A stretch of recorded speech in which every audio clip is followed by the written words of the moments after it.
When it comes to finding a job in this economy, it's challenging for people with job experience and super competitive for recent college graduates. Yes, in her new book, 5 Steps to Finding the Right Job After College, NC State professor Dr. Susan Katz demonstrates how to turn that degree into a career. Wow, this is such an important topic right now, isn't it? Yes, it is.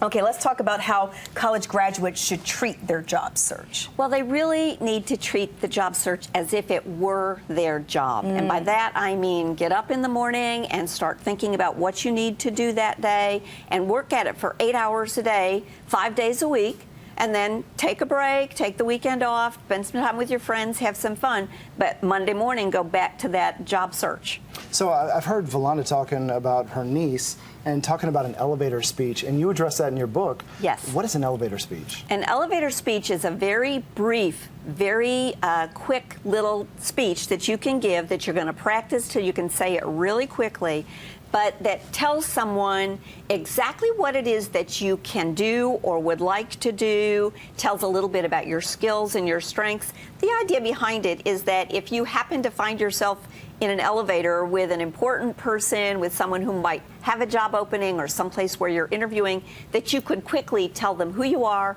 what it is that you're good at, what it is that you want to do. So it would be like, my name is Mike Morris, I'd like to be a macaroni and cheese taster, and I have years of experience. Yes, that would be a really good start. That's excellent. Okay. Yeah, And then that allows the person to ask questions. You don't just blah everything about yourself. It's short and quick to the point. And if they want to know more, they can ask. They'll ask, right. It just sort of hits the highlights of what your skills are. Okay, is your book only for college graduates, or could those of us who have been out for a while get something from this? Well, it could be for anyone who is looking for a job, would find help with the book.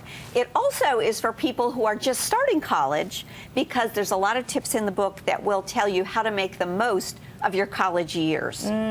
Most kids, when they're graduating from high school or college now, when they think about getting jobs, their excuse is, oh, well, it's the economy. The economy is so bad, that's why it's difficult. Is now an even bigger challenge for them than ever before? Well, I think actually from what I've been reading, it's getting a little bit better, but it is still a big challenge because they're not only competing with other college graduates, they're competing with people with more experience who may have been out of work or who may have been underemployed for years. So people are starting to move back into better jobs. So they really do have a challenge in front of them. You said your book has about 50 tips in it? Yes, there are 5 steps and 50 tips. Okay, can you share another one with us that really brings home the message that students, recent college graduates, need to hold to? Well, one of the most important things is creating a really good network. And it's not just networking at an internship, which is an excellent way to network, but also with your family, with your friends, everyone you meet. I have students who've gotten jobs by talking to a regular customer at the coffee shop. You know, it's just talking to everyone you can talk to. The majority of the jobs aren't the ones that are just posted online. They're Right. You got to go knock door to door and find out. It really is more about who you know than what you know. It's unfortunate, but that is often the case. I was talking to students 2 weeks ago, and that's exactly what I told them. You've got to know people. You've got to open your mouth. And 2 of the students I was around were journalism majors. I said, why haven't you talked to me? Exactly. And they immediately did. Thank you so much. Well, thank you for inviting me to talk with you today.